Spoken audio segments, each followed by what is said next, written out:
तो गाइस जब आपने एवेंजर्स एंड गेम देखी होगी तो आपको ये काफ़ी कंफ्यूजिंग लगी होगी और ऐसा भी लगा होगा कि इसमें तो प्लॉट होल्स भरे पड़े हैं।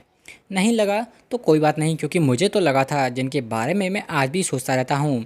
एमसीयू की पूरे 11 साल की जर्नी एवेंजर्स एंड गेम के साथ एक एंड तक पहुँचती है, जिसने लगभग बॉक्स ऑफिस के सारे रिकॉर्ड्स तोड़ दिए थे।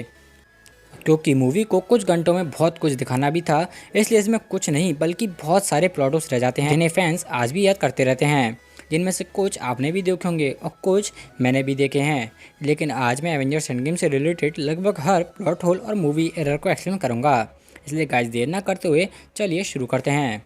तो गाइस एंड गेम पर जाने से पहले ये देख लिया जाता है कि इसकी शुरुआत क्यों हुई थी और उसमें क्या एरर हो सकते हैं। द प्लान और डॉक्टर स्ट्रेंज। मेरे ख्याल से गाइस ये पूरे एमसीयू की जर्नी का सबसे प्रॉब्लमेटिक एरर हो सकता है।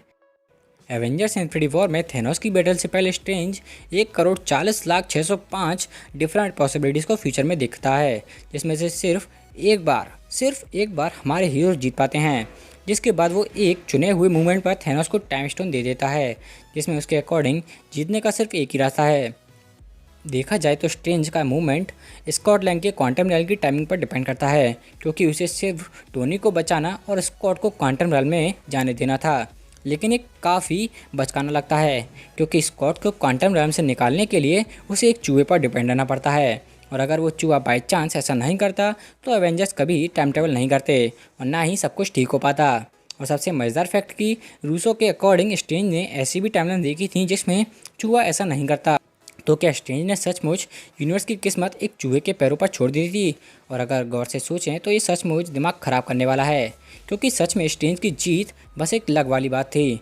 तो गाइज़ ये तो था पहला प्लॉट होल, जिसके लिए एंड गेम की अभी शुरुआत भी नहीं हुई है और आप कंफ्यूज हो चुके होंगे। लेकिन वीडियो अभी बाकी है मेरे दोस्त। तो गाइज़ अब है एंड गेम टाइम ट्रैवल। जब भी आपने टाइम ट्रैवल मूवी देखी होगी तो उसके बारे में सोचते ज़रूर होंगे, और एंड गेम उस जैसी ही है, जिसमें हल्क एक एक्सप्रेशन के साथ आता है कि पास्ट और फ्यूचर एक लूप होल बनाते हैं, जिसका मतलब है कि हिस्ट्री को दोबारा लिखना नामुमकिन है, क्योंकि जब वो टाइम में पीछे जाएंगे तो उनका फ्यूचर उनका पास्ट बन जाएगा, इसलिए इसे बदला नहीं जा सकता। जिसके कुछ सीन्स बाद इस थ्योरी को छोड़ दिया जाता है, जिसमें एंशिएंट वन के अकॉर्डिंग इन्फिनिटी स्टोन्स इतने पावरफुल सोर्सेस होते हैं कि इन्हें अपनी जगह से हटाने से एक अल्टरनेट टाइमलाइन क्रिएट हो जाती है। इसलिए एवेंजर्स को सभी इन्फिनिटी स्टोन्स को सही टाइम पर वापस लौटाना होगा, और फिर कैप्टन अमेरिका पैगी के साथ ज़िंदगी जीने के लिए पास्ट में वहीं रुक जाता है। तो क्या इतने टाइम तक वो एमसीयू में छुप कर रहता है, या उसका टाइम ट्रेवल एक और अल्टरनेट टाइमलाइन क्रिएट कर देता है? मूवी वाले अभी तक इस बात पर चुप हैं, और शायद उन्हें होना भी चाहिए। हालांकि रूसो ब्रदर्स के अकॉर्डिंग टाइम ट्रेवल की कुछ अलग ही थ्योरीज हैं। उनके अकॉर्डिंग अगर टाइम में पीछे जाते हैं तो आप डेफिनेटली एक अल्टरनेट टाइमलाइन क्रिएट कर चुके हैं, लेकिन इसका एमसीयू के प्राइम यूनिवर्स पर अफेक्ट नहीं पड़ेगा, और वैसे सभी चीज़ें एज इट इज़ रहेंगी। इसलिए time war machine star Lord को पंच कर सकता है, क्योंकि वो ऑलरेडी एक अल्टरनेट टाइमलाइन क्रिएट बना चुका था, और नई टाइमलाइन का थैनोस उनका पीछा करते हुए प्राइम यूनिवर्स में भी आ जाता है और मारा जाता है। इसलिए प्राइम यूनिवर्स का थैनोस वैसे का वैसा ही रहेगा, और इसी तरह स्टीव रॉजर्स पैगी के पास जाकर एक नई ज़िंदगी भी जी सकता है, और लास्ट में किसी तरह सैम को शील्ड देने वापस प्राइम यूनिवर्स में भी आ सकता है। ये एक्सप्लेनेशन ठीक लगता है, लेकिन ये खुद मूवी की टाइम ट्रेवल थ्योरीज के साथ मैच नहीं करता। और अब लोकी के बाद तो ये थ्योरी बिल्कुल गलत हो जाती है, क्योंकि लोकी के अकॉर्डिंग सिर्फ एक सेक्रेट टाइमलाइन होनी चाहिए, और बाकी की सभी ब्रांच टाइमलाइंस टीवी द्वारा मिटा दी जाती हैं। और सबसे बड़ी बात तो ये समझ नहीं आती कि आखिर एंड गेम में इन्फिनिटी स्टोन्स लौटाए क्यों जाते हैं, क्योंकि अगर कैप्टन इन्फिनिटी स्टोन्स लौटाने जाएगा तो इससे और अल्टरनेट टाइमलाइंस क्रिएट हो जाएंगी। ऐसा लगता है जो रूसो खुद अपनी ही मूवी थ्योरीज में उलझ गए हैं, इसलिए उनके पास इसका एक भी जवाब नहीं होगा। सो गाइस ये तो हम समझ गए कि एंड गेम का टाइम टेबल पूरी तरह गलत था, लेकिन इसमें एक और चीज़ है कि आखिर एवेंजर्स डायरेक्टली 1970 में क्यों नहीं गए। सो गाइस जैसा हम जानते हैं एंड गेम में टाइम ट्रेवल के लिए पिम पार्टिकल्स का यूज़ किया जाता है, जो कि उस टाइम एवेंजर्स के पास लिमिटेड क्वांटिटीज़ में थे। इसकी वजह से वो सिर्फ 3-4 बार ही टाइम ट्रेवल कर सकते थे।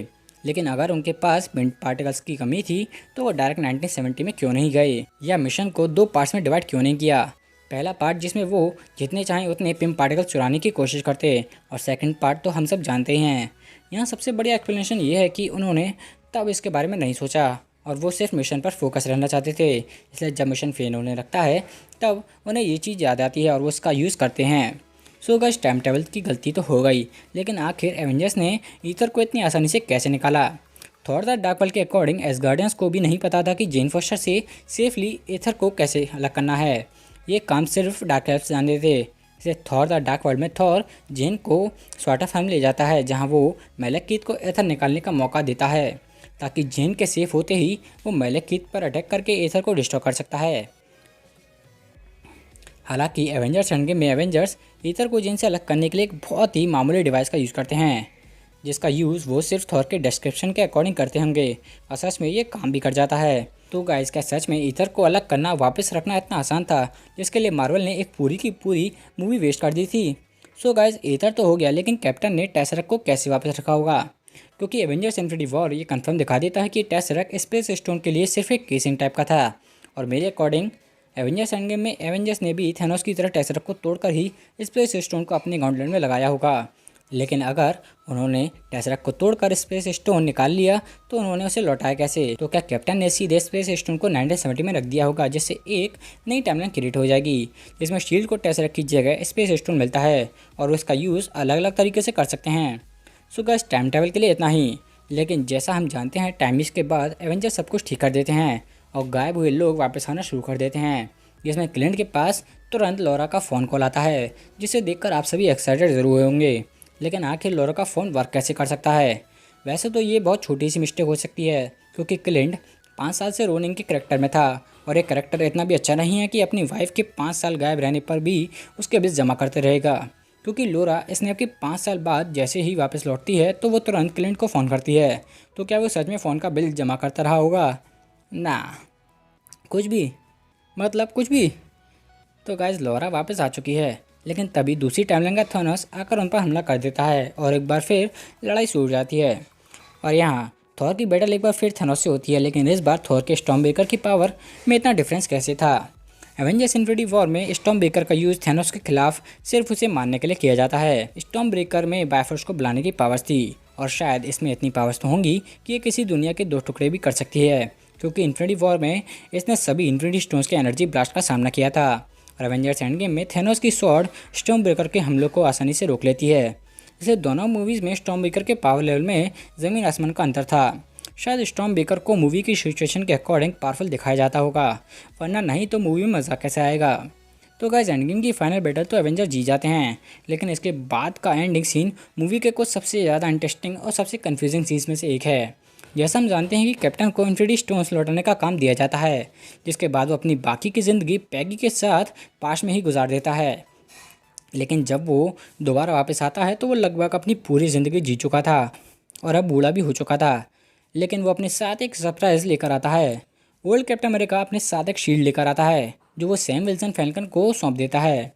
ये एक बहुत ही खास मोमेंट था, जिसे सीधे कॉमिक से लिया गया था, लेकिन एमसीयू ने इसमें कुछ प्रॉब्लम्स क्रिएट कर दी हैं। सबसे पहली बात, एंड गेम में शील्ड आदि डिस्ट्रॉय होने के बाद उसे कैसे मिली? इसके लिए 3 पॉसिबिलिटीज़ हो सकती हैं।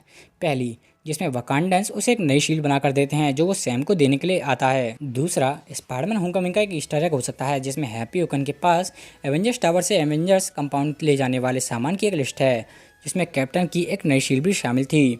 हो सकता है सिविल वॉर से पहले टोनी कैप्टन के लिए एक नई शील्ड बना रहा हो। और लास्ट, अगर सच में कैप्टन दूसरे पैरेलल यूनिवर्स में था तो हो सकता है वो वहीं से एक शील्ड लेकर आया हो। और मेरी इन तीनों चॉइस में से सिर्फ पहला वाला थोड़ा कम पॉसिबल लगता है, लेकिन सच कौन सा है ये बताना नामुमकिन है। और वैसे भी falcon and the winter soldier series में इसे लेकर कुछ खास डिस्कशन नहीं दिखाया जाता। सो गाइस, एंडगेम की टाइम मिस भी हो गई है, सभी लोग वापस भी आ गए हैं, थैनोस से लास्ट एपिक बैटल भी लड़ ली है, जिसमें हमारा हीरो मारा जाता है। सारे इन्फिनिटी स्टोन्स लौट गए हैं, ओल्ड कैप्टन अमेरिका को भी देख लिया है, फैल्कन को उसकी शील्ड भी मिल गई है, लेकिन कैप्टन दूसरी टाइमलाइन में छुपा कैसे रहा? और अगर नहीं तो पूरी टाइमलाइन चेंज हो जाएगी। बिल्कुल लो प्रोफाइल रहते हुए भी स्टीव रॉजर्स इतने सालों तक छुपा नहीं रह सकता। सीक्रेट आइडेंटिटी होने के बावजूद स्टीव रॉजर्स का फेस एमसीयू के कुछ सबसे फेमस फेसेस में से एक है। चलो मानो वो पब्लिक से किसी तरह छुपा रह सकता है, लेकिन क्या वो यूएस गवर्नमेंट और शील्ड और हाइड्रा जैसी ऑर्गेनाइजेशन से भी छुपा रह सकता है? क्योंकि कैप्टन अमेरिका यूएस गवर्नमेंट का पहला और सबसे सक्सेसफुल सुपर सोल्जर एक्सपेरिमेंट था, और सभी एमसीयू फैंस जानते हैं कि इसके बाद भी बहुत सारे एक्सपेरिमेंट किए गए हैं, जिसमें सिर्फ ईसा ब्रैडली को हम सक्सेसफुली सुपर सोल्जर कह सकते हैं, लेकिन गवर्नमेंट ने उसे जीने नहीं दिया। और अगर कैप्टन पैगी के साथ पूरे 60 साल ज़िंदगी जीता है तो क्या इसका इफेक्ट पैगी और उसके काम पर नहीं पड़ेगा? क्योंकि एमसीयू के अकॉर्डिंग पैगी शील्ड की फाउंडर मेंबर्स में से एक है, और इसकी एक्सप्लेनेशन देना शायद एमसीयू के लिए भी मुश्किल होगा। सो गाइस, एंड गेम का एंड तो हो चुका है। आपके अकॉर्डिंग एंड गेम का कौन सा प्लॉट होल सबसे बड़ा है? प्लीज़ कमेंट के ज़रिए अपना सजेशन मुझे ज़रूर बताएं। और अगर आपको मेरी ये वीडियो पसंद आए तो इसे एक लाइक, चैनल को सब्सक्राइब और इसे हज़ारों बार शेयर करना ना भूलें।